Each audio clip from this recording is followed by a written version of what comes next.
தத்வஜானாத் மோக்ஷலாபः அஜ்ஞானாத் சம்சாரः. இந்த வாக்கியத்தாலே தத்துவஞானம் ஏற்பட்டால் முக்தி கிட்டுமென்னும், தத்துவஞானம் இல்லாவிடில் சம்சாரத்தில் உழலுகிறோம் என்னும் அறிய வருகிறது. தத்துவங்கிறது உண்மை பொருள். எது தத்துவங்கிற அறிவு ஏற்பட்டால் மோட்சத்துக்கு அது முதல் படியாகிறது. அச்சித்து சித்து ஈஸ்வரர்களை பற்றின ஞானம் ஏற்பட்டு அந்த ஞானத்துக்கு தகுந்தா போலே புருஷார்த்தம் எதுன்னு ஆசைப்பட ஆரம்பிக்கிறோம். அச்சித்தேதான் தத்துவம் அப்படின்னு நின்னுட்டோம்னால் அப்ப அச்சித்தை அனுபவிப்பதாகிற இவ்வுலக இன்பமே புருஷார்த்தமாகி போகிறது. கண்டு கேட்டு உத்து மோந்து உண்டு உழலும் தெரிவறிய அளவில்லா சிற்றின்பம் என்ன ஆழ்வாருடைய பாசுரம். கண் காது முதலான இந்திரியங்களை கொண்டு அச்சித் அனுபவம் பண்ணுகிறோம். ஆனால் அச்சித்தே தத்துவம் அல்ல, அது அழியக்கூடியது. அதை காட்டிலும் சித்தான ஜீவாத்மா உயர்ந்தவன் என்கிற ஞானம் ஏற்பட்டுட்டால், நாம்கிற ஆத்மாவே சரீரத்தை காட்டிலும் உயர்ந்தவன் என்று புரிந்து கொண்டால், அப்ப ஆத்மாவை அனுபவிக்க வேணுங்கிற ஆசை பிறக்கும். கைவல்யம் புருஷார்த்தம்னு தெரிஞ்சுப்போம். கைவல்யம்னா ஆத்மாவே அனுபவிப்பது. உடல் இருக்காது, பிறப்பிறப்புகள் இருக்காது, எந்த நோயோ கர்மங்களோ தீண்டாது. இதெல்லாத்தையும் தாண்டிடுவோம். ஆனால் வைகுந்தத்துக்குள் நுழைந்து பகவானை அனுபவிக்க மாட்டோம். ஆத்மாவையே அனுபவித்துக் கொண்டிருப்பார். அதற்கு கைவல்யானுபவம்னு பேர். இப்ப இந்த லோகத்தில் அதற்கு ஆள் கிடையாது. பழங்காலத்தில் ஆரோ சில யோகிகள், இந்திரியங்களை அடக்க தெரிந்தவர்கள் அதற்கு ஆசைப்பட்டிருக்கலாமே தவிர, இன்றைக்கு ரெண்டே வர்க்கம்தான். ஒன்று ஐஸ்வர்யத்தை அனுபவிக்கணும்னு ஆசைப்படுறவா, இல்லை பகவானை அனுபவிக்க வேணும்னு ஆசைப்படுறவர்கள். நடுவில் இருக்கிற கைவல்யானுபவத்தை பற்றி கண்ணன் கீதையில் 8வது அத்தியாயத்தில் பறக்க பேசியுள்ளார். அதுவும் தள்ளத்தக்கது. இல்லை, ஜீவாத்மாவையும் காட்டில் அவனுக்குள்ளே உரைபவனாய் அச்சித்தையும் சித்தையும் நியமிக்கக்கூடிய சர்வேஸ்வரன், அந்த எம்பெருமானே சிறந்த தத்துவம் அப்படிங்கிறத தெரிஞ்சுட்டோம்னால் அப்ப அவனை அனுபவிப்பதே புருஷார்த்தம்னு ஆசைப்பட ஆரம்பிப்போம். புருஷார்த்தம்ங்கிறது 4 வகைப்படலாம். தர்ம, அர்த்த, காம, மோக்ஷங்கள். அதிலே கடைசிங்கிறது மோக்ஷம்.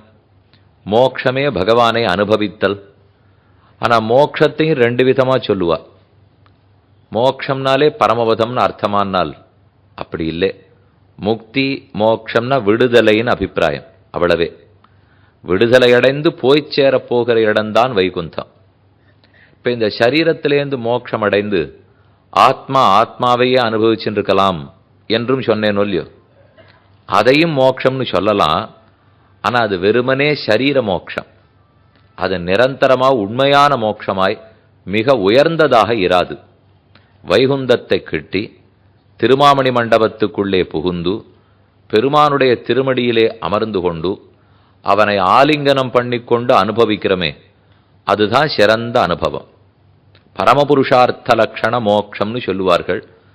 பகவானுடைய கல்யாண குணங்களை அனுபவித்து அந்த அனுபவத்தாலே பிரீத்தி ஏற்பட்டு பிரீத்தி உந்த கைங்கரியம் செய்வோம். அதுதான் மிகச்சிறந்த புருஷார்த்தம். அந்த புருஷார்த்தத்துக்கு எப்ப நமக்கு ஆசை வரும்? தத்துவம் ஈஸ்வரன்னு தெரிஞ்சுட்டாத்தான் அந்த ஆசை வரும். தத்துவத்தை அச்சித்துன்னு புரிஞ்சுனுட்டோம். அப்ப கண்ணால் கண்டு காதால் கேட்கிற இன்பத்திலேயே வாழ்க்கையை கழிச்சுடுவோம். இல்லை, தத்துவம் சித்தான ஜீவாத்மாதான், அவரே உயர்ந்தவன் புரிஞ்சுட்டோம்னால் அப்ப ஆத்மாவை அடையணும், அனுபவிக்கணும் என்ன ஆசைப்படுவோம். இல்லை, அச்சித்த காட்டிலும் சித்த காட்டிலும் பரமாத்மாவே சிறந்த தத்துவம் அப்படிங்கிறத புரிஞ்சுட்டோம்னால் அப்ப பரமாத்மாவை அடைந்து அனுபவிக்க வேணும் என்ன ஆசை கொள்ளுவோம். இதைத்தான் 3 புருஷார்த்தம்னு சொல்றா. 4ன்னு சொன்னால் தர்ம அர்த்த காம மோட்சங்கள், இல்லை 3ன்னு சொன்னால் ஐஸ்வர்யானுபவம், கைவல்யானுபவம், பகவத் அனுபவம். பகவானை அனுபவிக்க ஒருத்தருக்கு ஆசை இருந்தாலும் அவரோ மிக உயர்ந்தவராக இருக்கிறார். அந்த உயர்ந்தவர் எட்டாக்கனி. அவரை எப்படி அடியேன் கிட்டி அனுபவிப்பதற்கு முடியும்? உபனிஷத்துக்களை கண்டோம்னால் அவரை பற்றி ரொம்ப உயர்வா பேசுறது. எங்கேயோ பரமபதத்திலே பெருமான் எழுந்தருளி இருக்கிறார், நித்திய முக்தர்களாலே வணங்கப்பட்டு கொண்டிருக்கிறார். அடியேனோ ரொம்ப கீழ இடத்துல இருக்கேன். அப்ப நாம் அவரை அடைவதற்கு வழியே கிடைக்காதொல்லியோ. உபனிஷத்துக்கள் பெருமானுடைய பரத்வத்தை பேசினாலும் பெருமானுக்கு எளிமையும் கூடவே உண்டு. பரத்வம், சௌலபியம், இந்த ரெண்டு சேர்ந்திருக்கிற ஒரு சேர்க்கை தான் பரபிரம்மே. நாம் அவர் உயர்ந்தவர்னு மட்டும் நினைச்சுட்டு விலகி போயிடக்கூடாது. அவர் எத்தனைக்கெத்தனை எளிமையானவர்னு புரிஞ்சுக்கணும் இல்லையோ. உபனிஷத்துக்களில் பூமாதிகரணம் என்ன ஒரு அதிகரணம். எத்திர நானியத் பஷ்யதி நானியத் ஸ்ருணோதி நானியத் விஜானாதி ச பூமா. பூமா பூமான மிகப்பெரியதுன்னு அர்த்தம். பூமாதிகரணம் ஒரு அதிகரணமும் இந்தந்த வித்தியை பத்தி பேசும். தஹர வித்யா, சாண்டில்ய வித்யா, வைஸ்வானர வித்யா என்னும் ஓரொரு வித்யை. அந்தந்த வித்யங்கிறது ஓரொரு விதமான உபாசனம். அந்த உபாசனத்தை பண்ணி பண்ணி மோட்சத்துக்கு போகலாம். இப்ப பூம வித்யை என்ன சொல்றதுனால் எது மிகப்பெரியதுன்னு கேள்வி கேண்டே வந்தார் ரிஷி. கண்ணு பெருசு, மூக்கு பெருசு, மனசு பெருசு, புத்தி பெருசு, ஆத்மா பெரியது என்று சிஷ்யர்கள்லாம் பதில் சொல்லிண்டே வந்தா. அதுல ஒரு சிஷ்யர் சொல்லி முத்தாய்ப்பு வைத்தார்.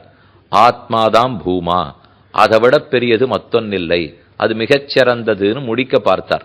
ஆனா ஆச்சாரியனுக்கு அது பிடிக்கல. இன்றோட கோஷ்டி கலையட்டும், ஆத்மா பூமான்னு சொன்னவன் தவறாக பேசி இருக்கிறான். எப்ப இந்த தவறான பேச்சு வந்துடுத்தோ இந்த கோஷ்டியில் இதுக்கப்புறம் எது உண்மையான பூமான்னு நான் சொல்றதா இல்லை, இன்று கலையட்டும்னுட்டார் ஆச்சாரியன். சிஷ்யாளுக்கெல்லாம் வருத்தம். இன்னைக்கு இதுக்கு மேல காலக்ஷேபம் கிடையாது போல் இருக்கு, நாளைக்கு தான் சொல்ல போறார். திரும்ப வந்து உட்கார்ந்தார். முதல் கேள்வியிலேருந்து ஆச்சாரியன் ஆரம்பிச்சார். எது பூமா? கண்ணு, மூக்கு, நாக்கு, வாயு, பிராணவாயு, மனசு, புத்தி, ஆத்மா, அது வரைக்கும் வந்துதா? சிஷ்யாளுக்கு நடுங்க ஆரம்பிச்சுடுத்து. இன்னைக்கும் ஒருத்தர் ஆத்மா பூமான்னு சொல்ல போறார், இவர் இன்னையோட இப்பவும் முடிஞ்சு போயிடுத்து நிறுத்திட போறாரோ என்னமோ அப்படின்னு பயந்துட்டு இருந்தா. நல்ல வேளை ஆச்சாரியன் அதுக்கு அனுமதிக்கவில்லை.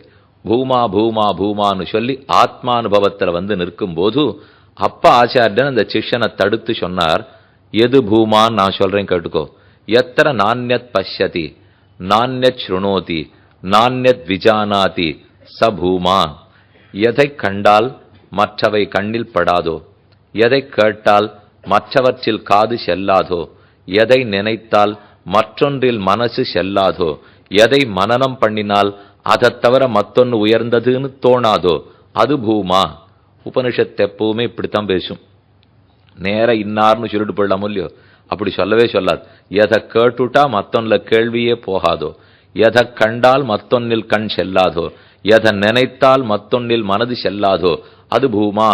அது எதுன்னு அப்புறம் சிஷ்யர்கள் கேட்க அவன்தான் ஆத்மாவென்னும் பிரம்மம் என்னும் சத்து என்னும் ஓதப்படுகிறான். அந்த பிரம்மம் மிக உயர்ந்தது என்ன ஆச்சாரியன் சொன்னார். சிஷ்யாளுக்கு ரொம்ப திருப்தி. ஆனா கூடவே அவனுக்கு ஒரு ஆசை, அது ரொம்ப உயர்ந்ததுன்னு சொல்லிட்டீர், அப்ப நாம் அதற்கு ஆள் இல்லை, நாம எங்க அவனிடத்துல கிட்டுவது? ஆச்சாரியன் சொன்னார், அப்படி அல்ல, இந்த ஓரொரு ஜீவாத்மாவும் அவனுக்கு சொத்தானபடியால் இத்தை அடையாவிட்டால் அவனுக்கு திருப்தி ஏற்படுவதில்லை. இந்த ஓரொரு ஜீவாத்மாவையும் அடைவதற்கு பெருமானும் ஆசை கொள்ளுகிறான். ஆழ்வார் அப்படியே தமிழ்படுத்தினார். நான் உன்னை அன்னியிலேன் கண்டாய் நாரணனே, நீ என்னை அன்னி இலை. நானும் உன்னை விட்டு பிரிந்து கிடையாது, நீயும் என்னை விட்டு பிரிந்து கிடையாது. தந்தைன்னு சொல்லணும்னாலே தனையன் இருந்தா தானே, பெண்ணுன்னு சொல்லணும்னாலே அம்மா இருந்தா தானே. அத போல நாமெல்லாம் பகவானுக்கு சொத்து. நாம சொத்துன்னு சொல்லணும்னாலே சுவாமி இருந்தா தானே. சுவாமி இல்லாத சொத்து இல்லை, சொத்து இல்லாத சுவாமி மட்டும் இருப்பாரா? இப்ப யாரோ ஒருத்தர் பெரிய ஆச்சாரிய புருஷரா இருக்கார். சுவாமி அவருக்கு எத்தனை சிஷ்யாள் தெரியுமா? சொல்லலாம், 2000 சிஷ்யாள், 3000 சிஷ்யாள், 10,000 சிஷ்யாள். இவர் மிகச்சிறந்த ஆச்சாரிய புருஷர். எத்தனை சிஷ்யாள்னால் ஒத்துருமே இல்லைன்னு சொல்லிட்டா அப்ப ஆச்சாரிய புருஷராகவே ஆக முடியாது இல்லையோ. பிள்ளை இருந்தாத்தான் அப்பா, அப்பா இருந்தாத்தான் பிள்ளை, கணவன் இருந்தாத்தான் மனைவி, மனைவி இருந்தாத்தான் கணவன். அதே போல இங்கேயும் வச்சிருந்தால் சொத்து இருந்தாத்தானே சுவாமி, சுவாமி இருந்தாத்தானே சொத்து. அதனால நம்மையும் சார்ந்துதான் பகவான் இருந்தாகணும். எல்லா விதத்திலையும் நாம தான் பெருமாளை சார்ந்து இருக்கணும்னு மட்டும் இல்லை, அவனும் நம்ம எதிர்பார்க்கிறார், சொத்தாக எதிர்பார்க்கிறார். நாம் சொத்தா இருந்தத்தன பெருமான் எப்போதும் சுவாமியா இருப்பார். அப்ப இந்த சொத்தை அடைவதற்கு ஆந்தனையும் பிரயத்தனப்படுகிறான். அதனால் வைகுந்தத்தில் இருக்கிறோம் என்ற அங்கு மட்டும் இருந்து தன் பெருமையை மட்டும் பகவான் காட்டிக் கொள்வதில்லை. அங்கிருந்து இறங்கி வந்து அவதாரங்களை புரிந்து தன் எளிமையை காட்டிக் கொள்ளுகிறான். பெருமை வேணும், அப்பதான் பற்றி மோட்சம் கிடைக்கும். ஆனால் பெருமை மட்டும் இருந்துட்டால் பற்றவே முடியாது படுமே. பெருமை இருந்தாதான் பற்றினவர்களுக்கு மோட்சம் கொடுக்க முடியும். பெருமை மட்டும் இருக்குன்னு வச்சுங்க, அந்த திருவடியே வைகுந்தத்தில் இருந்தால் நான் எங்கு சென்று பற்ற? அப்ப பற்றுவதற்கு அந்த திருவடி கீழே இறங்கி வந்தாகணும் இல்லையோ? அதுக்கு எளிமை தேவை. லோகத்துல எளிமை மட்டும் இருந்துட்டா போராது. அப்ப நம்ம கேட்கிற காரியத்தை பண்ணி முடிக்க முடியாது. என் பக்கத்து வீட்டுக்காரர் ரொம்ப எளியவர், எப்ப நான் கேட்டாலும் காலை நீட்டுவார், தாராளமா சரணாகதி பண்ணலாம். பண்ணா அவர் மோட்சம் கொடுக்க போறாரா? பக்கத்து வீட்டுக்காரர் எளியவருங்கிறதுக்காக காலை பிடிச்சுட முடியாது. அதே பரமவதநாதன் மோட்சம் கொடுப்பார், ஆனா அவர் திருவடியை நீட்டவே மாட்டேங்கிறாரே. ஒரு பக்கத்துல பரத்தம் இருந்தா சௌலபியம் இல்லை, சௌலபியம் இருந்தா பரத்தம் இல்லை. ஆனா உபனிஷத்து சொல்றது தஸ்மின் திருஷ்டே பராவரே, பகவானுக்கு பராவரன்னு ஒரு திருநாமம் சூட்டுகிறது. பர அவர. வேதாந்த தேசிகன் தத்துவ டீகை அப்படின்னு ரொம்ப ஆச்சரியமா ஒரு கிரந்தம் சாதிச்சிருக்கார். அதுல தெரிவிக்கிறார், பரனா என்ன, அவரனா என்ன. பரனா உயர்ந்தது, அவரனா தாழ்ந்தது. பர உயர்ந்ததுக்கெல்லாம் உயர்ந்தவன் எம்பெருமான், மிக மேம்பட்டவன், பரத்தமுடையவன். அவரன் எத்தனை எளிமையான லோகத்துல ஜீவராசிகள் உண்டோ அவர்களை காட்டிலும் எளிமையானவன். அவனுடைய எளிமைக்கும் எல்லை காண முடியாது, அவனுடைய மேன்மைக்கும் எல்லை காண முடியாது. ஏன்? அவன் மேன்மைக்கு எல்லை கண்டாலும் காணலாம், அவன் எளிமைக்கு ஒரு நாளும் எல்லை காண முடியாது. மேன்மை கூட சாஸ்திரம் இவ்வளவு அப்படின்னு சொல்றது ஓரளவுக்கு புரிஞ்சுக்கலாம். ஆனா இவ்வளவு தூரம் ஒருத்தரால கீழே இறங்க முடியுமா? இத்தனை பெரியவர் இத்தனை தூரம் தன்னை தாழ விட்டு கொள்ள முடியுமா? அதுதான் பெருமானிடத்தில் இருக்கிற சிறப்பே. அப்ப பர அவர, பரர்களுக்கெல்லாம் பரனாய், சுலபர்களுக்கெல்லாம் சுலபனாய், இவனை காட்டிலும் மேம்பட்டவன் இல்லாதவனாய், இவனை காட்டிலும் எளியவனும் இல்லாதவனாய், அப்படி ஒண்ணுதான் பரபிரம்மம். அதனால பிரம்மம்னு சொன்னால் பெருமை மட்டும் மனசுல படும். அந்த பிரம்மமே கண்ணனாக அவதரித்தான்னு சொன்னால்தான் எளிமையத்தனையும் மனசில் படும். பெருமை எளிமை இந்த ரெண்டும் இருந்தால்தான் நம்மால போய் பற்றி கொள்ளவே முடியும். இந்த ரெண்டுத்துக்கு நடுவில் அவர் இன்னொன்னு வச்சுருக்கார். பரத்வ சௌலபியங்களுக்கு நடுவில் சௌந்தர்யம்ங்கிறது பெருமாளுக்கு முக்கியமான குணம். பரத்தம் இருந்தா போய் பற்றுவோம், மோட்சம் கொடுப்பார். சௌலபியம் இருந்தா எளிதில் பற்றலாம், சுலபர். ஆனால் என் மனசை ஈர்க்கணும் இல்லையோ, அதுதான் லோகத்துல பெரிய கஷ்டம். நம்ம மனசு எங்கெங்கயோ இருக்கு. மரம் சுவர் மதிலெடுத்து மறுமைக்கே வெறும பூண்டுன்னு ஆழ்வார் பாசுரம். இரும்பு போல் வலிய நெஞ்சம் இறையறை உருகம் வண்ணம் சுரும்பமறு சோலை சூழ்ந்த அரங்கமா கோயில் கொண்ட கரும்பினை கண்டுகொண்டு என் கண்ணினை கழிக்குமாறேன்னு திருமாலை பாசுரம். நம்ம நெஞ்சமெல்லாம் இரும்பு போல இருக்கு. இந்த இரும்பை கொஞ்சம் உழுக்க பண்ணி நைய பண்ணி திரவமா உருக்கி பெருமான் தன்னிடத்துல சேர்த்துக்கணுமே. பரத்வத்தை காட்டினால் இரும்பு போன்ற என் நெஞ்சம் உருகாது. சௌலபியத்தை காட்டினாலும் இவன் எளியவனாயிற்றே, இவனை எதுக்கு நாம் பற்றணும் என்ன இன்னும் வரட்டு காம்பீரியம் எனக்கு வந்துடும். பெருமாள் ஒன்னு தாம் பெரியவன்னு சொல்லிக்கலாம், அல்லது எளியவன்னு சொல்லிக்கலாம். பெரியவன்னு சொன்னாலும் கிட்டக்க போக மாட்டோம். போய் இவர் ரொம்ப பெரியவர் சுவாமி, நம்மால ஆகாது. சரின்னு மாத்தி பெருமான் எளிமையை காட்டினார்னு வச்சுங்கோ, ஓ நம்மாட்டம் தான் போல் இருக்கு அப்படின்னு நினைச்சுன்னு கிட்டக்கே போக மாட்டோம். அவஜானந்தி மாம் மூடாக மானுஷீம் தனும் ஆசிரிதம் பரம் பாவம ஜானந்தா. கண்ணனே கீதையில தெரிவிக்கிறார், மாம் மூடாக அவஜானந்தி, இந்த மூடர்கள் என்னை தெரிந்து கொள்வதே இல்லை, என்னை அவமரியாதைப்படுத்துகிறார்கள்.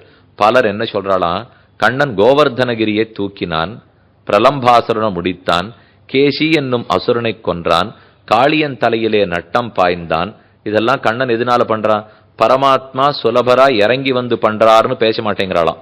ஆனா என்ன தப்பா பேசுற அர்ஜுனா, நான் என்னமோ சித்த புருஷனா, ஓஹோன்னு புண்ணியம் சேர்த்து வச்சிருக்கேனா, அந்த புண்ணியத்தின் பயனா எனக்கு சக்தி நிறைய இருக்கான், அந்த சக்தியை வச்சுட்டு இதெல்லாம் சித்து வேலை பண்ணிட்டு இருக்கேன்னு பேசுறார்கள்.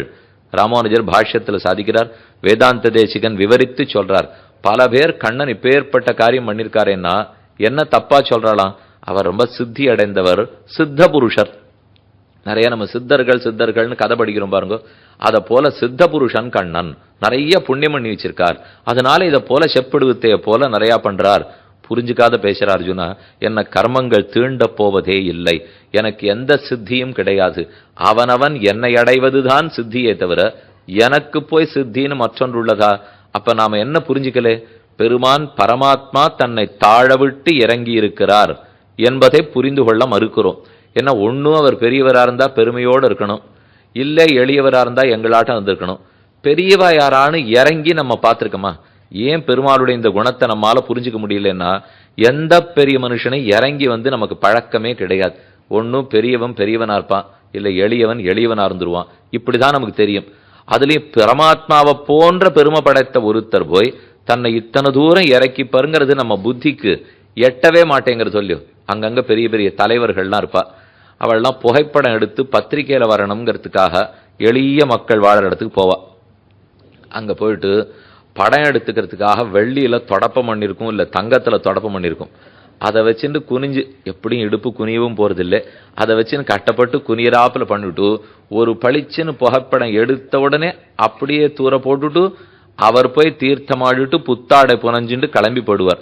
மறுநாள் கார்த்தால வரும். ஆனா தினப்படி அந்த இடத்துல ஒருத்தர் பெருக்கின்னு இருக்காரோ இல்லையோ, அவர் நினைச்சுப்பாரு, நான் நித்தியப்படியே நான் தான் பெருக்கின்னு இருக்கேன், என் படம் வரவே மாட்டேங்கிறது. ஆனா அவர் படம் மட்டும் வருதேன்னா ரொம்ப பெரியவன் கீழே இறங்கினா தான் படம் வரும். அப்பதான் அது செய்தி. கீழே இருக்கிறவன் கீழே இருந்தா செய்தியா? மேல இருக்கிறவன் மேல இருந்தா செய்தியா?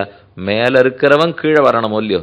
கூறத்தாழ்வான் சாதித்தார், ஷீலக்க ஏஷ தவஹந்த தயேக சிந்தோ க்ஷுத்ரே பிருதக் ஜனபதே ஜகத் அண்ட மத்தியே க்ஷோதீய சோபிகி ஜனஸ்ய கிருதே கிருதித்வம் அத்ராவதீர்யனனு லோச்சன கோச்சரோ பூஹு. உனக்கு என்ன நித்த சூரிகள் இல்லையா, முக்தாத்மாக்கள் இல்லையா? எண்ணத்துக்கு வைகுண்டத்திலிருந்து கீழே இறங்கணும் தேவையே இல்லை. ஸ்ரீதேவி பூதேவி நீலாதேவி இல்லையா? ஆனந்தமா பெருமான விடத்தில் இருக்கும்போது ஏனோ கீழே இறங்குகிறாய், தாழ விட்டு கொள்ளுகிறாய். நீயும் திருட்டு பட்டம் பெற்று பொய்ப்பட்டம் பெற்று சீதையை விட்டு பிரிந்து ராமனாக நடந்து இது இத்தனை என்னத்துக்கு பண்ணாயின்னு தெரியல. ஒன்னு புரிஞ்சு போச்சு, வைகுந்தத்தில் இருந்தால் உன்னுடைய பல குணங்களை வெளிப்படுத்த முடியாதுங்கிற கஷ்டம் தானே உனக்கு. அதுக்கு தானே நீ கீழே வந்துட்டே. வைகுந்தத்தில் இருந்தா யார பொறுப்பார் எம்பெருமான்? க்ஷமா, பொறுமைங்கிறது ஒரு உயர்ந்த குணம். தப்பு பண்ணா பொறுக்கலாம். வைகுந்தத்தில் ஒருத்தரும் தப்பே பண்ண போறது இல்லையே, அப்புறம் ஆற பொறுக்கிறது? அப்ப க்ஷமாங்கிற குணம் வீணாப்படுறதா?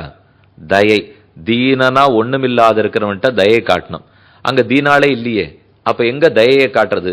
இதனால பெருமாளுக்கு ரொம்ப நாளா வருத்தமா, நம்ம குணங்கள் எல்லாம் வைகுண்டத்தில் பகல் விளக்கில் ஏற்றி வைத்த விளக்கை போலே வீணாகின்றன, இருட்டறையில் விளக்குத்தான் பிரகாசிக்கும்.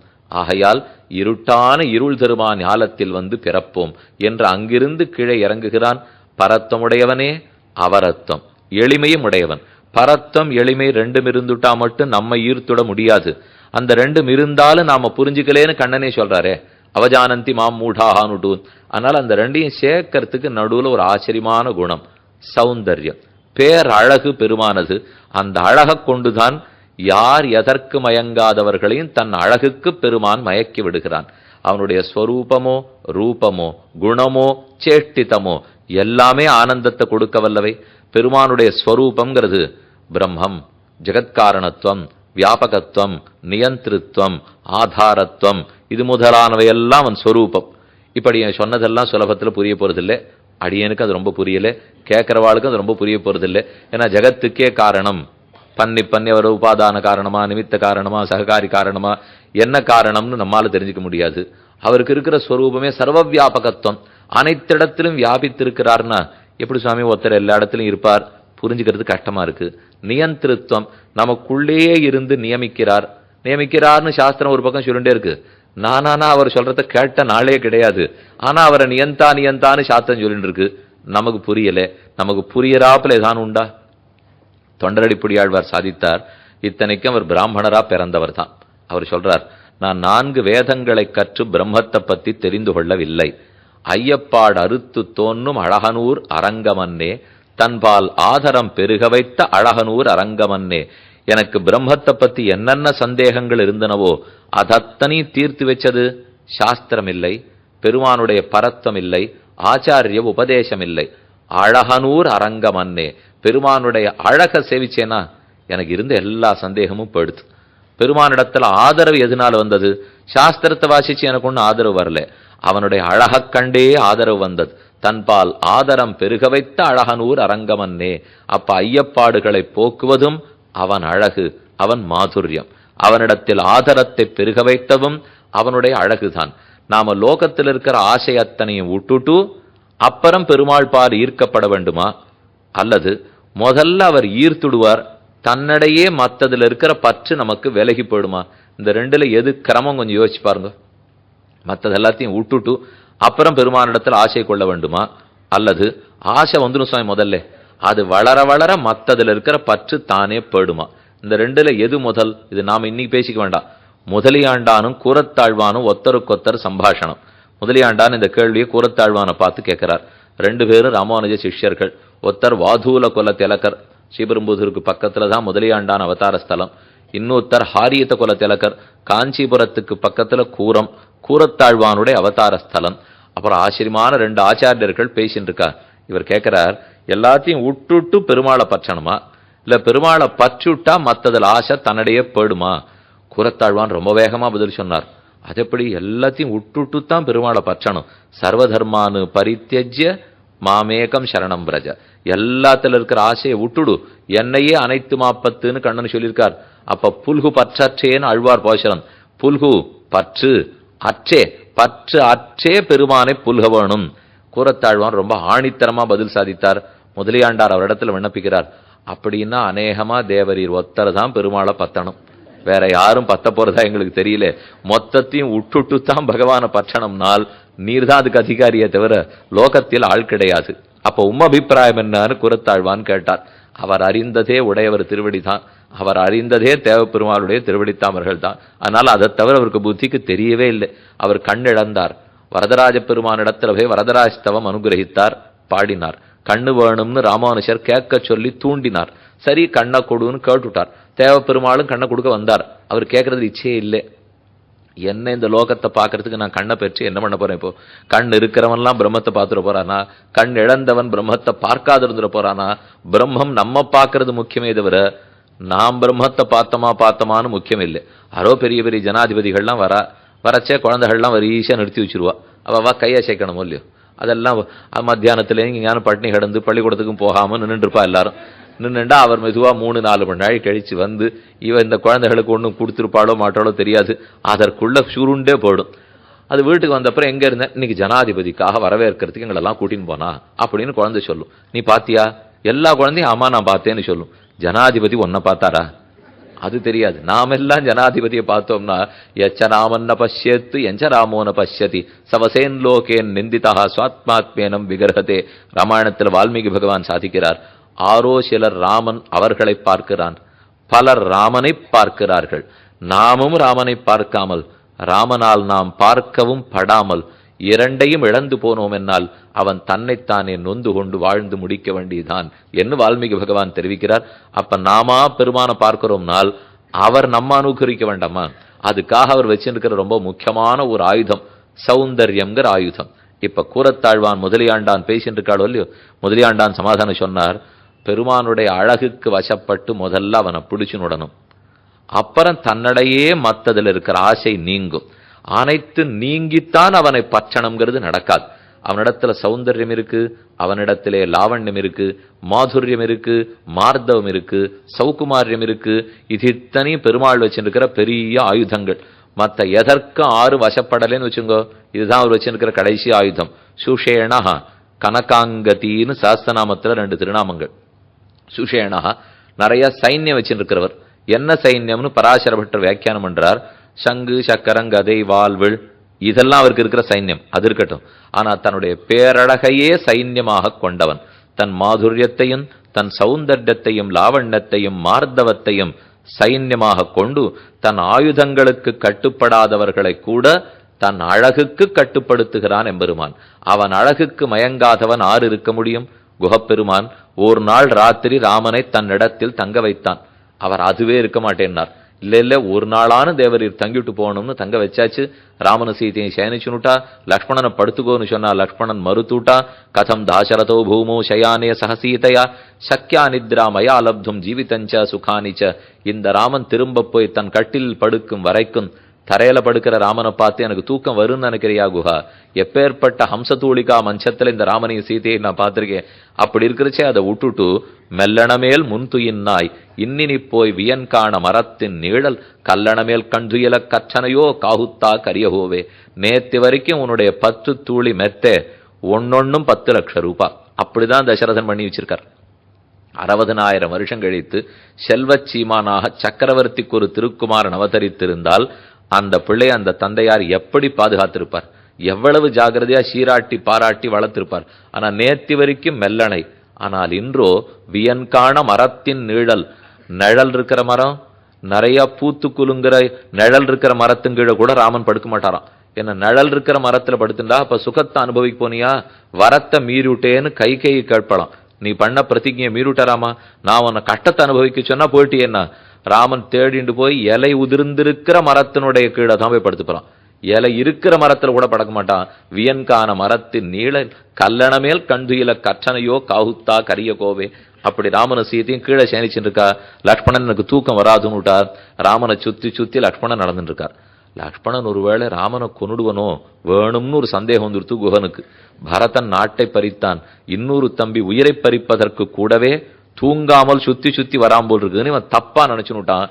லக்ஷ்மணன் எங்கெங்க காலை வச்சானோ அங்க இவன் காலை வச்சு வச்சு வச்சு நடக்க ஆரம்பித்தான். என்ன நம்ம இப்ப குரு, நம்ம பெரியவர் ஏதோ போய் வா பின்னாடி நடந்துட்டு இருக்காரே. குஹனுக்கு தொண்டர்கள் நிறைய பேர். குஹன் எவ்வளவு ஆச்சாரசீலன்னு அவளுக்கு நன்னாவே தெரியும். அவனோ வேடன், எடுக்கெடுத்ததுக்கெல்லாம் சண்டை போடுறதுக்கு தான் தெரியும், கத்திய உருவத்தான் தெரியும். அவர் ஏதோ சுத்தி சுத்தி நடந்துட்டு இருக்காளேன்னு இவாளுக்கு சந்தேகம். குஹன் காலை வச்ச இடத்துல இந்த மொத்த கூட்டமும் காலை வச்சு நடக்கிறது. 2 பேர் சௌக்கியமா தூங்கிட்டு இருக்கா நிச்சிந்தையா. மத்தெல்லாம் லக்ஷ்மணன் சுத்தி வரார், குஹன் சுத்தி சுத்தி வரார், குஹ பரிகரங்கள் சுத்தி வந்துட்டு இருக்கா. பிளலோகாச்சாரியர் சிவஜன பூர்ணத்தில் சாதித்தார். என்ன காரணத்தால் இவர்கள் சுத்தி சுத்தி வருகிறார்கள்? ஒரு நாள் முகத்திலே விழித்தாரை வடிவழகு படுத்தும் பாடு. ஒரு நாள் ராமனுடைய திருமுக மண்டலத்திலே எவன் விழித்தானோ அவன் வடிவழகு படுத்துற பாடுதான் இத்தனை சுத்தலும் எல்லாரும் சுத்தின்னு இருக்கா. அப்ப ராமனுடைய திருமுக மண்டலத்துக்கே அத்தனை அழகு இருக்கும் என்னால் நாம் பார்த்து கொண்டிருப்பதோ கண்ணனுடைய முகமண்டலத்தை பற்றி, ராமனை பற்றி வால்மீகி சொல்றார்.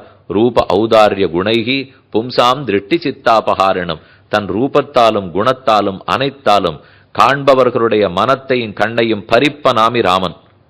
அதே திருமங்கியாழ்வார் சாதித்தார். கண்டவரதம் மனம் வழங்கும் கண்ணபுரத்தம்மான். குலசேகரர் சாதிக்கிறார். திருமங்கமன்னன் பாடுறார். கணபுரத்தம்மான் கண்ணன். கண்ணனும் பறிப்பார். ஆனா ராமனுக்கு இருக்கிற அழகுக்கும் கண்ணனுக்கு இருக்கிற வேறுபாடு என்ன? நம்முடைய மனசையும் கண்ணையும் பறிப்பான் ராமன். ஆனா கண்ணனுடைய திருமேனி யாரான்னு சேவித்தா மனசையும் கண்ணையும் தாங்களே சமர்ப்பிச்சுட்டு போடுவா, பறிக்கவே வேண்டாம். கண்டவர்தம் மனம் வழங்கும் கண்ணபுரத்தம்மான். நாம மனசையும் கண்ணையும் வழங்கி விடுறோமா கண்ணனுக்கு. ஆனா ராமனுக்கு கொஞ்சம் குறவு போல் இருக்கு அழகிலே, அதனால பறிச்சுன்னு போன போல் இருக்கு. பறிப்பவன் ராமன், நாமே சமர்ப்பிச்சிட வேண்டியதுதான் கண்ணனிடத்தே.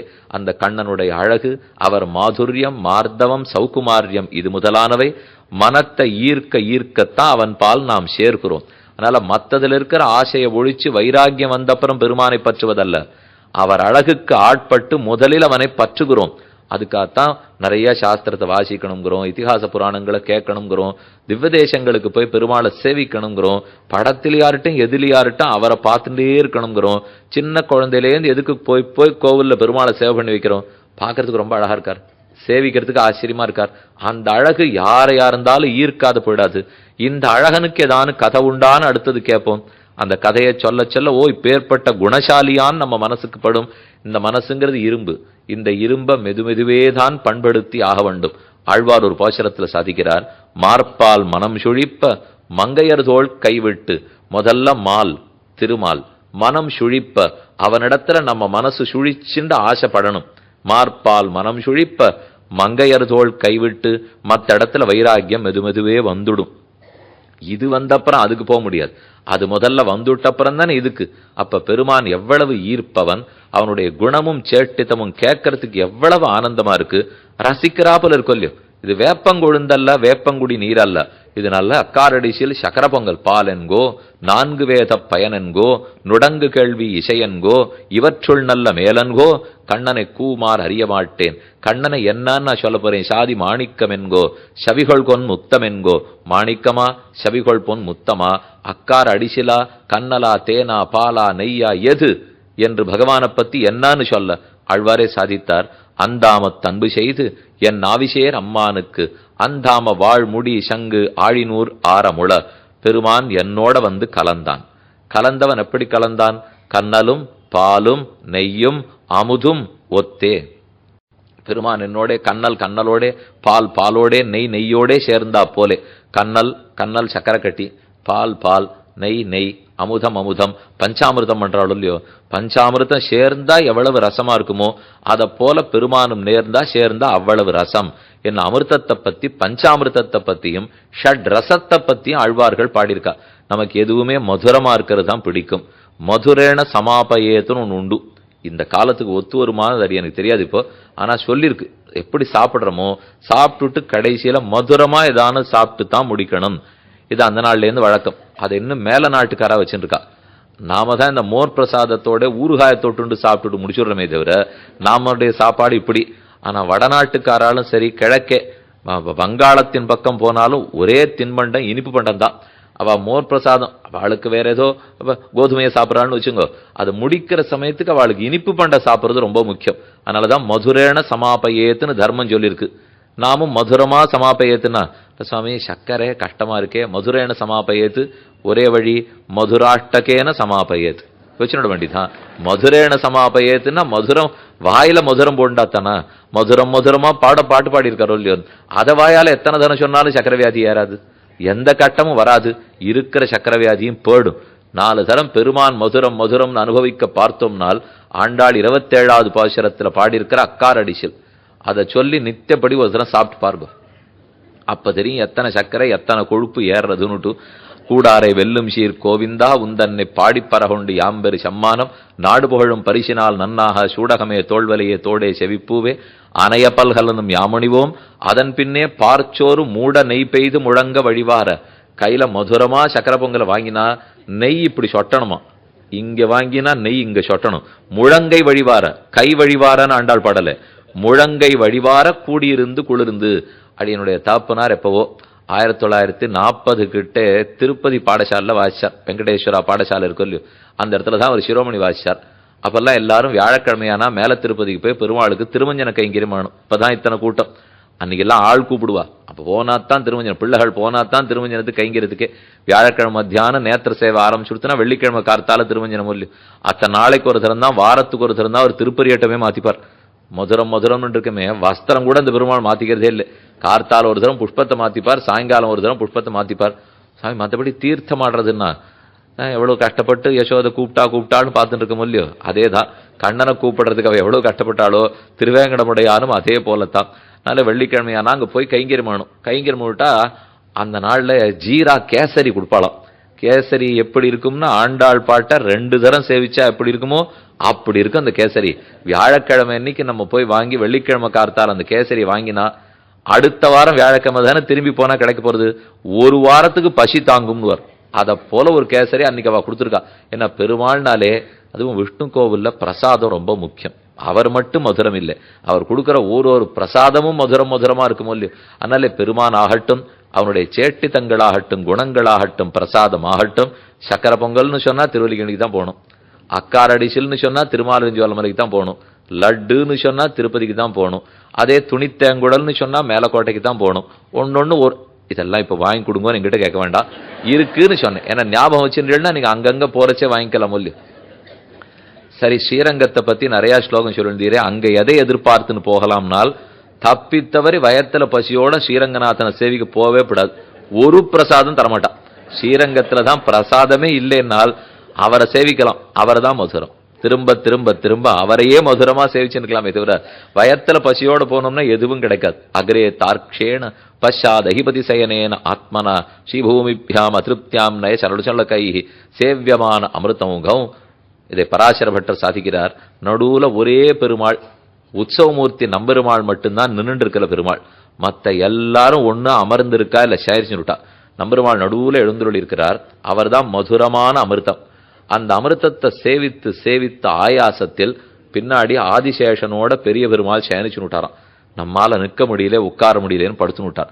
அக்ரே தார்க்ஷேன, நேர் எதிர்த்தா போலே பெரிய மண்டபம் தாண்டி கருட மண்டபத்தில் பெரிய கருடன் அமர்ந்து விட்டார். பெருமாளை சேவிச்சு சேவிச்சு கால் தாங்காம அமர்ந்து விட்டார். பக்கத்து நாச்சிமார்கள் ஸ்ரீதேவி பூதேவி நாச்சியார்கள் சேவிச்சு சேவிச்சு அவளும் கால் தாங்களே அமர்ந்து விட்டா. அக்ரே தார்க்ஷேண பஷாத் அகிபதிசயனேன ஆத்மனா ஸ்ரீபூமிபியாம் அதிருப்தியாம் நயனச்சுளன கைஹி சேவியமான அமிர்தமுகம். அவ மொத்த பேரை கண்ணை பார்த்தா தேக்கி வச்சுருக்காளாம். ஒரே அமிர்தத்தை மதுரத்தை நம்பெருமாள் என்னும் மதுரமான அமிர்தத்தை ஒத்தொத்தரும் தங்கள் தங்கள் கண்ணுக்குள்ளே தேக்கி வச்சு அனுபவிச்சுருக்கா. ஏததேவ அமிர்தம் திருஷ்டுவா திருப்தியந்தி. நித்தசூரிகள் அனைவரும் ஸ்ரீவைகுண்டநாதனை சேவிப்பா சேவிப்பா சேவிச்சுட்டே இருப்பாளாம். என்ன அவர்கிட்ட இருக்குன்னா அவர் தான் அமிர்தம், அவர் தான் மதுரம். அப்ப மதுரமானவன் எம்பெருமான். அந்த மாதுரியத்தை எந்தெந்த விதத்திலும் நாம் அனுபவிக்கலாம். அப்படி அனுபவித்துத்தான் மதுராஷ்டகம்ங்கிற ரொம்ப ஆச்சரியமான பிரபந்தத்தை வல்லபாச்சாரியர் பாடியிருக்கார். அதிலே நாம் முதல் 3 ஸ்லோகங்கள் மட்டும்தான் பார்த்துருக்கோம். இப்ப இனிமே 5 ஸ்லோகங்களை இப்ப பார்க்க போறோமான்னா 2 ஸ்லோகம் இப்ப சொல்றேன், 3 ஸ்லோகம் நாளைக்கு சொல்றேன் அப்படின்னு வச்சுப்போம். கீதம் மதுரம், பீதம் மதுரம், புக்தம் மதுரம், சுப்தம் மதுரம், ரூபம் மதுரம், திலகம் மதுரம், மதுராதிபதேர் அகிலம் மதுரம். மதுராதிபதியான எம்பெருமானிடத்தில் எதுதான் மதுரமாக இராது? கீதம் மதுரம், அவருடைய பாட்டு மதுரம். பீதம் மதுரம், அவர் குடித்ததெல்லாம் மதுரம். புக்தம் மதுரம், அவர் உண்டது மதுரம். சுப்தம் மதுரம், அவருடைய கிடந்து கொண்டிருக்கிற அழகும் தூக்கமுமே மதுரம். ரூபம் மதுரம், அவருடைய திருமேனி வடிவழகு மதுரம். திலகம் மதுரம், அவர் நெற்றியில் இழிச்சிக்கொண்டிருக்கும் திலகம் அத்யத்புதம் மதுரம். அப்ப 4 6 சொன்னார். கீதம் பீதம் புக்தம் சுப்தம் ரூபம் திலகம் மதுரம் மதுராதிபதேர் அகிலம் மதுரம். கீதம் மதுரம், பெருமானுடைய பாட்டு மதுரம்னா கீததாம் மதுரம். கீதா சுகீதா கர்த்தவ்யா கிம் அன்னீகி சாஸ்திர சங்கிரஹைஹி யாஸ்வயம் பத்மநாபஸ்ய முகபத்மாது வினிஸ்ருதா. தத்துவங்களுடைய விவேகமோ, கர்மயோகமோ, ஞான யோகமோ, பக்தி யோகமோ, விஸ்வரூபமோ, ஆத்ம யாதாத்மியமோ, விபூதி யோகமோ, அல்லது நாம் கடைப்பிடிக்க வேண்டிய பண்புகளோ, புருஷோத்தம வித்யையோ, அவதார ரகசியமோ, பக்திக்கங்கமான பிரபத்தியோ, சத்வரஜஸ்தமசுக்களை தாண்ட வேண்டியதோ, இனி மிச்சமில்லாமல் அனைத்து மதுரத்தையும் கண்ணன் அதிலேயே வைத்தான். அர்ஜுனன் கேட்ட ஓர் கேள்வி, எனக்கு என்ன பண்றதுன்னு தெரியல. தர்ம சம்மூட சேதாக யச்ரேயஸ்யாம் நிச்சிதம் பூஹிதம் மே சிஷ்யஸ்தேகம் சாதிமாம் தாம் பிரபன்னம். எனக்கு எது பற்றணும்னு தெரியல, விடணும்னு தெரியல. தர்ம யுத்தம் அதர்மமா என் மனசுக்கு படுறது, உறவுக்காரால கொல்லக்கூடாதுன்னு தோன்றது. எனக்கு எது நல்லதோ அத்தை நீ சொல்லுவாய் என்னை சொல்லி கீழே விழுந்துட்டான் அர்ஜுனன். விசிர்ஜ சசரம் சாபம் ரதோபஸ்த உபாவிஷத். தன் கையிலிருந்து காண்டீபம் கீழே நழுவ அமர்ந்தான்.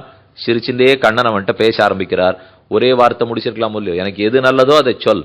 சர்வதன்மான் பரித்யஜ்ய மாமேகம் சரணம் பிரஜ அஹம் தா சரூபாபேப்யோ மோக்ஷயிஷ்யாமி மா சுச்சா. அத்தோட கண்ணன் முடிச்சிருக்கலாம். ஆனா என்னென்ன சாதித்தாரா? தத்துவ விவேக, நித்தியத்வா நித்தியத்துவ, நியந்திருத்வ, அகங்கார இந்திரிய தோஷபல, மனப்பிராதான்ய கரண நியமன சுகிருதி பேத, தேவாசுர விபாக விஸ்வரூப தரிசன, சாங்க பக்தி பிரபத்தி துவைவித்தியங்களாலே பார்த்தன் அன்னோதியது கீதையின் அழகிய மணவாள பெருமாள் நாயனார் சாதிக்கிறார்.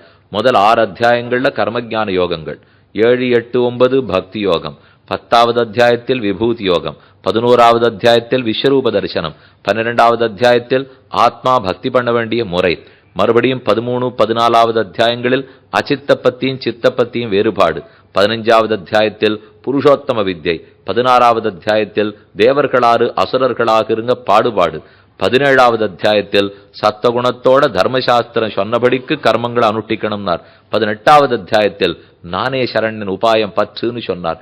அப்ப 2வது அத்தியாயத்திலிருந்து 18வது அத்தியாயம் வரை 700 ஸ்லோகங்களால மதுரம் மதுரமாய் உபனிஷத்துக்கள்ல மறைக்கு வைக்கப்பட்டிருந்த இத்தனை கருத்துக்களையும் நடுமுற்றத்துல கொண்டு போட்டாப்புல போட்டுட்டார். பராசர பட்டர் சாதிப்பரா, சிஷ்யர்கள்லாம் பட்டர் இடத்துல கேட்கிறா, கண்ணன் இத்தனை தூரம் கீதை சொல்லி முடிச்சாரே, அதுக்கு அப்புறம் இருக்கிற 2 ஸ்லோகம் மனசை நிறுடுறதே. கீதை சொல்லி முடிச்சாச்சு. 18வது அத்தியாயம் 66வது ஸ்லோகம் சர்வதன்னான் பரித்திஜ்ய ஆயிடுதா.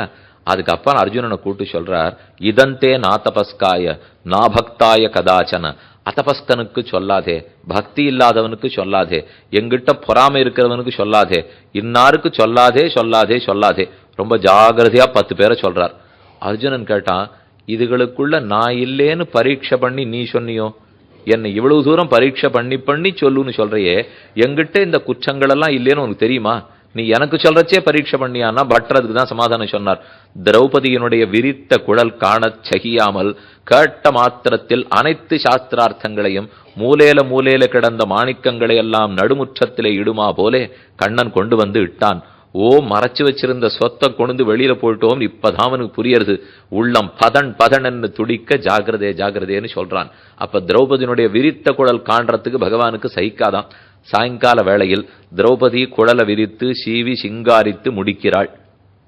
அதுக்குள்ள திரௌபதி சீக்கிரம் முடிச்சுக்கோ, ஏன் இவ்வளவு நாள் தலையாவுத்து போன்றிருக்கே அப்படின்னு கண்ணன் உடனே தடுப்பறான். அப்படி இருக்கிறவ துச்சாசனனை கொன்னு ரத்தத்தை பூசினா தான் முடிச்சுப்பேன்னு விரிச்சு விட்டால் அது காண சகிக்கவில்லை எம்பெருமானுக்கு. அதுக்காக சொன்னதுதான் இத்தனை சாஸ்திரம். அதனால பரீட்சை பண்றதுக்கெல்லாம் அவருக்கு அவகாசமே இல்லை. கண்ட திரௌபதி தான் தெரிகிறாளே தவிர அர்ஜுனன் அதிகாரியா இல்லையான்னு பாக்குறதுக்கு அவர் புத்தி போல அனைத்து சாஸ்திரங்களையும் கொண்டு கொடுத்துட்டார். அதுதான் கீதம். இப்போது அந்த கீதம் இப்படி போய் முற்றத்துல போட்டாப்புல போட்டுட்டோமேன்னு பயம் வந்துருச்சு. அதனால அர்ஜுனனை ஜாகிரதப்படுத்துறார். நீ யான்னு பார்த்து சொல்லு, நான் தான் பார்க்காம உனக்கு சொல்லிட்டேன். இப்போ நீ இதே போல இன்னொருத்தருக்கு சொல்லிடாதே அர்ஜுனா, இன்னொன்னு ஜாகிரதப்படுத்துறேன். இந்த கீதையை நான் உனக்கு சொன்னா போலே ஆச்சாரியனை கீழே உட்காத்தி வச்சு சிஷ்யன் மேல உட்காந்து மட்டும் இனிமே கேட்காதீங்க. ஏன்னா ஒரு தடவை நான் பட்டதே போரும். இப்போ அவரை கீழே தேரோட்டியா உட்காத்திட்டு இவர் மேல ரசியா உட்காண்டிருக்கார், இப்படி போய் கேட்கலாமா? தத்வித்தி பிரணிபாத்தேன பரிப்பிரஷ்னேன சேவையா உபதேக்ஷந்தி தேஜானம் ஞானினா தத்துவதரிசினா. ஆச்சாரியனை விழுந்து வணங்கி பல தடவை பிரதட்சணம் பண்ணி கேட்கணுமே தவிர வெறும கீழே உட்கார்த்தி வைத்து மேல கேட்டுக்கிறதா?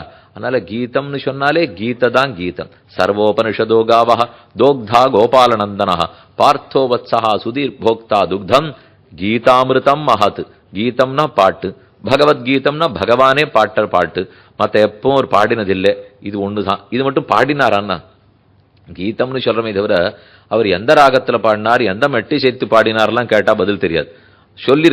சொல்லியிருக்காருன்னா ரெண்டு சேனைக்கு நடுவிலே அவனவன் யுத்தத்துக்கு தயாரா இருக்கிற சமயத்துக்கு போய் எத்தனை நாடி சொல்ல முடியும்? இது ஒரு விசாரம் ரொம்ப நாளா இருக்கு. 700 ஸ்லோகத்தையும் அப்பதான் கண்ணன் சொன்னாரா? சுவாமி, நாங்க மெதுவா படிச்சா கண்டிப்பா 3-3.5 மணி நாடியான்னு ஆறுது. அவர் அர்த்தத்தோட சொல்லியிருக்கணும்னா 3 நாளாவது ஆயிருக்கும். என்னதான் அர்ஜுனன் புத்தி உடையவனாவே இருக்கட்டுமே, 700 ஸ்லோகத்தை கேட்டுத்தான் ஆகணும், தெரிஞ்சுதான் ஆகணும். அப்ப அவர் மொத்தத்தையும் சொன்னாரானால் சொல்லியிருக்கலாம். அப்ப சொல்லாமலே விட்டுருப்பாரா? மனசுலேருந்து மனசுக்கு குறிப்பால் உணர்த்தி இருப்பாரா? செய்திருக்கலாம். நாமே சில சமயத்திலே கண்ண செய்வல கூட சில பேர் பேசுறத புரிஞ்சுக்கிறோம் பாருங்க. நம்ம வீட்லயே ரொம்ப பழக்கப்பட்டவாளா இருந்தா ஒருத்தர் வந்திருக்கார், கொஞ்ச நேரம் ரொம்ப நாழியா பேசிட்டே இருக்கார், அவரோ கிளம்ப மாட்டேங்கிறார். அப்படின்னு என்ன பண்ணணும்? வெத்தலை பாக்கு எடுத்துன்னு வா அப்படின்னு சொன்னா ஏதோ கொடுத்து அனுப்பிச்சு விட்டுடலாம் அப்படின்னு அர்த்தமோ இல்லையோ? இதுக்கு வாயை திறந்தெல்லாம் பேசவே வேண்டாம். கஞ்சாட காட்டினா புரியுறதா இல்லையா? நமக்கு இருக்கிற புத்திக்கே இவ்வளவு கஞ்சாட புரிஞ்சதுனால் கண்டிப்பா அர்ஜுனன் புத்திக்கும் கண்ணன் புத்திக்கும் ஜாட காட்டியிருந்தாலே புரிஞ்சிருப்பார். அப்ப மொத்தத்தையும் சொன்னார்னு வச்சுக்கலாம். அல்லது அவசரமாக ஒத்தர் உள்ளத்திலிருந்து மத்தர் உள்ளத்துக்கு புத்திக்கு மாற்றினார்னு வைத்துக் கொள்ளலாம். ஆக மொத்தத்தில் நமக்கு சஞ்சயன் மூலமும் வேதவியாசர் மூலமும் கிட்டிற்று. இங்க நடந்ததத்தனையும் சஞ்சயன் தான் ஒண்ணு விடாம திருத்தராட்டனுக்கு சொல்றார். அவ 2 பேரும் பேசின்றத வேதவியாசர் எழுதி வைத்தார். அதை ஜனமேஜய மகாராஜாவுக்கு வைசம்பாயனர் உபதேசிக்க இன்றளவுக்கு நானும் படிச்சுன்னு வந்திருக்கோம். அப்ப எத்தனை பேருடைய சம்பாஷணம் இது! இது ஒத்தொத்தருமே கீதம், ஒத்தொத்தருமே பாடியிருக்கிறதா. முதல்ல சோதிவாய் திறந்து பாடினது கண்ணன் எம்பெருமான். அப்ப அவனுடைய கீதத்துக்கே ஏற்றம், பகவத்கீதைக்கு ஏற்றம். பகவத்கீதை எத்தனையோ விதத்துல மொழிபெயர்ப்பு பண்ணியாச்சு. நம்மாழ்வார் திருவாய்மொழியே கீததான்னு சொல்ல வேண்டும். ஆண்டாள் பாடின திருப்பாவையே கோதோபனிஷத்துன்னு சொல்றா. இது கீதோபனிஷத்து, அது கோதோபனிஷத்து. கீதையாகிற உபனிஷத்து இது. கோதநாச்சியார் பாடின திருப்பாவைங்கிற உபனிஷத்து அது. குரத்தாழ்வான் கண்ணன் மெதுவா அப்படியே ராகம் இழுத்துட்டே நடப்பறான். புல்லாங்குழல் வாசிக்கிறாளோ இல்லையோ, நீங்க எந்த வாய்ப்பாட்டுக்காரால தவிர, அது மிருதங்கக்காராளா இருக்கட்டும் இல்ல வீணை வாசிக்கிறாளா இருக்கட்டும், யாருமே அவளுக்கு ராகம் நன்னா இழுக்க வரும். அவ வாயை திறந்து பாடிவிட மாட்டாளே தவிர அவளுக்கு உள்ளூர ராகம் இழுப்பாளோ இல்லையோ. கண்ணன் அது மாதிரி பாடமாட்டார். அவர் ஏன் பாடமாட்டாரோ தெரியல. அவர் புல்லாங்குழல் தான் வாசிக்கிறார், ஆனா ஒரு மாதிரி உள்ளூர கானம் இழுத்துட்டே போவறான். அதை இழுக்கிறத பத்தி கூறத்தாழ்வான் சாதிக்கிறார். தன்யை ஸ்ருதம் ததிக தாவக ராசகாலே கீதேன ஏன சிசிலா சலிலாம் பபூவு. தன்யைஹி ஸ்ருதம் ததிக தாவக ராசகாலே. ராசக்கிரீடை பண்ணும்போது கையில புல்லாங்குழலை வச்சுக்க முடியாது. என்ன ஒத்தருக்கு ஒத்தர் தோள்கள் நன்னா போட்டு கட்டினுட்டார் கண்ணன். அப்ப வாயால தான் பாடியாகணும். தன்யை ஸ்ருதம் ததிக தாவக ராசகாலே கீதேன ஏலகி சிலா சலிலாம் பபூவு. அப்ப ஆகாசம் பிருத்திவியப்தேஜோ வாய்வாகாசங்கள் பஞ்சபூதங்கள். பஞ்சபூதங்களுடைய தன்மையை அப்படியே மாறிப்படுத்தான். அப்படி கூட குண்டான்னு விசாரிச்சுன்னு சொல்றார். கண்ணன் மெதுவா பாடுகிறார், அப்பப்போது புல்லாங்குழல் வாசிக்கிறார். கூன் ராகம் இழுக்கிறதுன்னு சொல்லுவோமா, உள்ளுக்கூற ராகம் இழுக்கிறாளோ இல்லையோ, அந்த ராகம் ரொம்ப நல்லா இருந்தான். அதை பார்த்துட்டு பஞ்சபூதங்களும் தன்மை மாறி போச்சான். அக்னிக்கு தன்மை சுட வேண்டியது, ஆனா அது குழு குழுன்னு மாறி போச்சு. பிருத்திவிக்கு தன்மை கঠিனமா இருக்க வேண்டியது, அது உருக ஆரம்பிச்சுடுது. காற்றுக்கு தன்மை ஓடிக்கொண்டே இருக்க வேண்டியது, அது நின்று பாட்டு கேட்க ஆரம்பிச்சுடுது. ஆகாசத்துக்கு தன்மை உருவம் இல்லாம இருக்க வேண்டியது, அதுவே ஒரு உருவத்தோ காது இருந்தத்தனை கேட்க முடியும், ஆனால் ஆகாசம் ஒரு உருவத்தோட காதோட வந்து நின்றுடுத்து. தண்ணீருக்கு தன்மை ஓடிக்கொண்டே இருக்க வேண்டியது, அது அப்படியே நடுவில் நின்று போச்சு. அது சாதித்தார். பஞ்சாபி கிஞ்ச பரிவிருத்த குணானி பூதானி உர்வி त्वदीय மருதம்பர சம்பராணி. ஆகாசமோ பிருத்திவியோ அப்போ தேஜஸோ வாயுவோ அனைத்தும் தங்கள் தங்கள் தன்மையே மாறி போற அளவுக்கு கண்ணன் பாடுகிறான். அப்ப பகவத்கீதையே பாட்டுக்கு ஏற்றம்.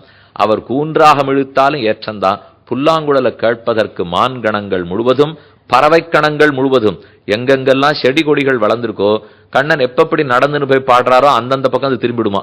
சின்ன வயசுல படிக்கிறச்சே ஜன்னல்ல செடியை வச்சு சூரியன் எந்த பக்கமோ வளர்றது பாருன்னு சொல்லி கொடுத்தாலும் இல்லையோ, அதே போல இவர் அச்சுத பானு, கண்ணன்கிற சூரியன். அந்த சூரியன் எங்க இருக்கிறாரோ அந்தந்த பக்கம் பசுமாடு திரும்பும். ஆனிரை இனம் மீள குறித்த சங்கம், பகவானுடைய சங்கநாதமே ஒரு கீதம். தன்னேராயிரம் பிள்ளைகளோட கார்த்தால புறப்பட்டு பிருந்தாவனத்துக்கு போறார்.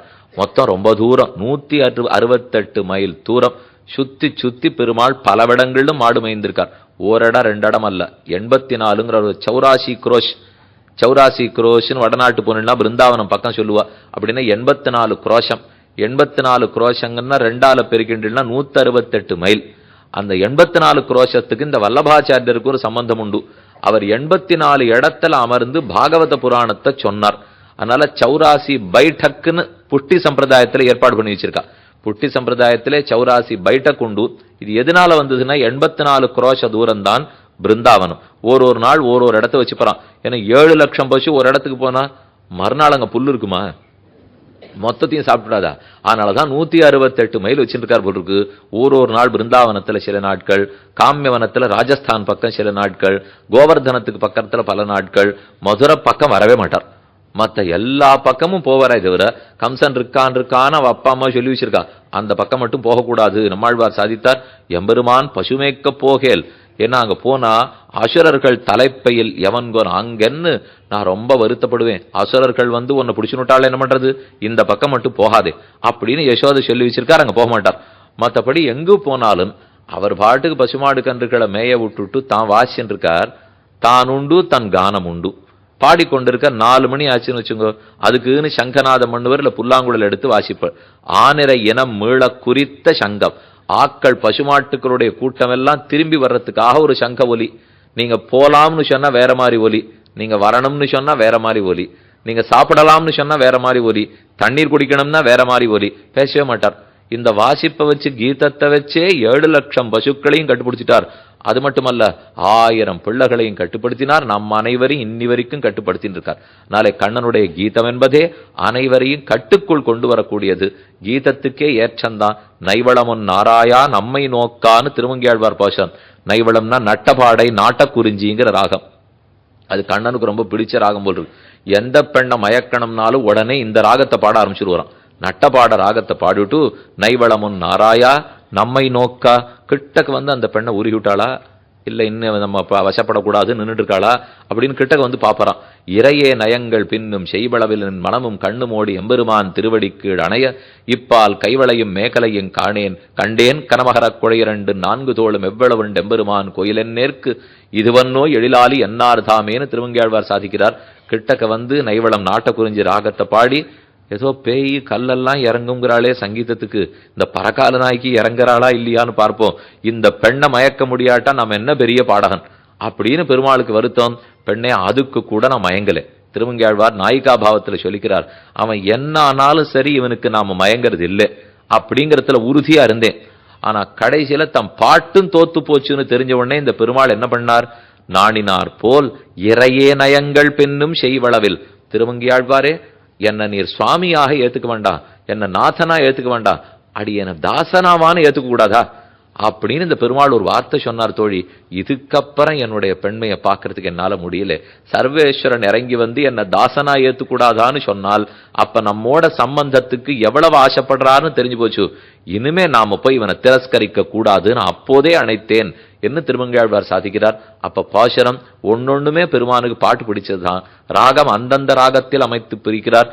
கானப்பிரிய பெருமான் ஒல்லியோ நுடங்கு கேள்வி இசையன்கோன்னு நம்மாழ்வாருடைய பாசுரம். அதனாலதான் சாமவேத கீத சாமியாக ஓரொரு ரிக்கு மந்திரத்துக்கும் சங்கீதத்தை கூட்டினோம்னா அது சாமமாயிடும். ரிக்வேதம் முழுக்க மந்திரமா இருக்கும். ஒரு மந்திரத்திலும் இசை கூட்டினோம்னா அது சாமமா மாறுகிறது. அதே போலத்தான் நம்மாழ்வார் பாடின திருவிருத்தம், அது ரிக்வேதத்துக்கு சமம்.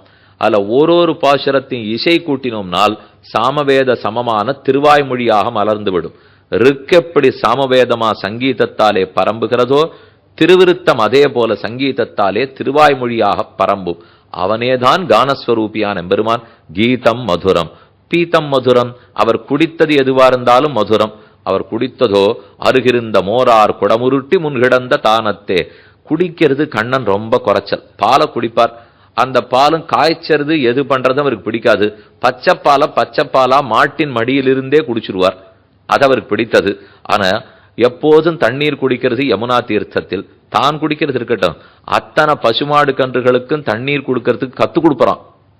திவத்திலும் பசுநரமேப்பு உவத்தி என்னும் ஒன்னொன்னும் பசுமாடு ஒரு குட்டிக்கு போட்டுருதுன்னு வச்சுங்க, அந்த கண்ணு குட்டிக்கு தண்ணீர் குடிக்க கற்றுக் கொடுக்கணும் இல்லையோ, அதுக்காக யமுனை ஆற்றங்கரையோரம் அழைச்சின்னு போவார்.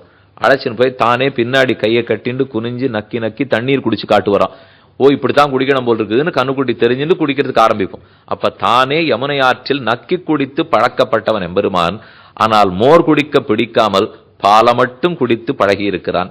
இந்த இடத்துல குடித்தது மதுரம்னு சொன்னார், பீத்தம் மதுரம். அடுத்தது புக்தம் மதுரம், உண்டது மதுரம்னு சொல்லியிருக்கார். இது ரெண்டும் வரிசை மாறி இருக்கு பத்தியா. சாப்பிட்டுட்டு தீர்த்தம் சாப்பிடணுமா, தீர்த்தம் சாப்பிட்டுட்டு சாப்பிடணுமா? தீர்த்தத்தை குடித்த பிற்பாடு தானே சாப்பிட வேண்டும். பீத்தம் மதுரம் அப்ப எப்படி இருந்திருக்கணும்? புக்தம் மதுரம் பீதம் மதுரம்னு இருக்கணும். 2-3 விதம் உண்டு. முன்னாடி தீர்த்தம் சாப்பிட்டுட்டு அப்புறம் சாப்பிட்றதுக்கு உட்கார்ந்தோம்னால் உடல் இழைக்கும். சாப்பிடும் போதே குறுக்க தீர்த்தம் சாப்பிட்டுண்டால் இழைக்காது பருக்காது. சாப்பிட்ட அப்புறம் தீர்த்தம் சாப்பிட்டோம்னால் பருக்கும். இது வழக்கம். அதனாலதான் இந்த இடத்துல ஜாகிரதையா, கண்ணன் ஏற்கனவே பருமனா இருக்கார். நம்ம புக்தம் மதுரம் சொல்லி பீத்தம் மதுரம் சொன்னா இன்னும் பருத்துப்படுவார். அதனால முதல்ல பீத்தம் மதுரம் முதல்ல குடிச்சுட்டார்னு வச்சுப்போம். அதுக்கப்புறம் புக்தம் மதுரம். இல்ல இன்னொரு விதமாகவும் பார்க்கலாம், குடிக்கிறதுக்கும் சாப்பிட்றதுக்கும் இவருக்கு வித்தியாசம் தெரியலேன்னு வேணா வச்சுக்கலாம். ஏனெனில் வையத்து வாழ்வியற்கால் பாசுரம், நாமும் நம் பாவைக்கு செய்யும் கிரிசகள் கேளீரோ பார்க்கடலுள் பையத்து இன்ன பரமனடி பாடி நெய்யுண்ணோம் பாலுண்ணோம் நாட்காலே நீராடி மையிட்டெழுதோம் மலரிட்டு நாமுடியோம்னு இருக்கோ இல்லையோ, நெய் குடியோம் பால் குடியோம்னு இருக்கணும். ஆண்டாளுக்கு சரிவர தமிழ் தெரியாதா? நாம் ஏதோ வீட்டில் பேசுற பாஷையில வேணா பால் சாப்பிட்டியான்னு கேட்டுருக்கலாம், பால் குடித்தாயான்னு தான் கேட்க வேண்டும். சோறு உண்டாயா சாப்பிட்டியா கேட்கலாம். ஆனா பால் சாப்பிட்டாயான்னு கேட்டா சரி சுமாரா தமிழ் தெரியும் போல் இருக்கு அப்படின்னு வச்சுக்க வேண்டியதான். வடக்குத்திக்காரா நம்ம பக்கம் வந்தோம்னா ஒரு மாதிரி தமிழ் பேசுவா பாருங்க, அந்த மாதிரி வேணா இது தமிழ் பேசுறதா வச்சுக்கலாமே தவிர, இல்லைன்னா ஆண்டாளுக்கு என்ன தமிழ் தெரியாது படுத்தா நெய் குடியோம் பால் குடியோம்னு சொல்ல வேண்டாமான்னா சொல்லியிருப்பாள். ஆனா அது திரவம்னு தெரிஞ்சாத்தானே குடியோம்னு சொல்லுவாள். அது நெய்யும் பாலும் எப்படி இருக்கும்னு ஆண்டாள் பார்த்ததே இல்லை, அதனால குடியோம்னு சொல்ல தெரியல உண்ணோம்னு சொல்லிவிட்டாள்னு வியாக்கியானம். ஏன் ஆண்டாளுக்கு நெய் பால் தெரியாதனால், கண்ணன் பிறக்கிறதுக்கு முன்னாடி வரைக்கும் அந்த ஊர்ல நெய்யும் பாலும் இருந்தன, பார்த்தவர்கள் உண்டு. கண்ணன் பிறந்த பிற்பாடு நெய்யும் பாலும் கடையப்பட்ட போதே காணாமல் போய்விட்டன. அதனால அது திரவமா கடினமான ஒத்துருக்குமே தெரியாது, ஆண்டாள் பார்த்ததும் கிடையாது. அதனால நெய்யுண்ணோம் பால் உண்ணோம். இப்ப இந்த சுவாமிக்கும் தெரியாதுன்னு வச்சுட வேண்டியதான். பீதம் மதுரம்னு முன்னாடி சொல்றாரே குடிக்கிறதுன்னா, இப்ப குடித்தது எது எது திரவம் எது கடினம்னு தெரிஞ்சாத்தானே சொல்ல போறோம். இப்போ அப்ப ரெண்டையுமே சேர்த்து பார்த்துட வேண்டியதான். பீதம் மதுரம் புக்தம் மதுரம். கண்ணன் சாப்பிட்டதே மதுரம் தான், குடித்ததும் மதுரம் தான். இங்க முதல்ல குடியும் அடுத்தது சாப்பாடும் இருக்கும் இல்லையோ. நேர் ஆழ்வார் ஒரு பாசுரத்தில் வாரிக்கொண்டுண்ண விழுங்குவன் காணிலென் ஆர்வுத்த என்ன ஒழிய என்னில் முன்னம் பாரித்து தான் என்னமுத்த பருகினான். ஒரே பாசுரத்துல ரெண்டுமே இருக்கு. வாரிக்கொண்டு உன்னை விழுங்குவன் சாப்பிட்றது இருக்கு, புக்தம் இருக்கு. என்னை முற்ற பருகினான் பீத்தமும் இருக்கு. அப்ப புக்தமும் இருக்கு பீத்தமும் இருக்கு. ஆழ்வார் சொல்லியிருக்கிறது சாப்பிட்டுட்டு குடிக்கிறத பத்தி சொல்லியிருக்கார்.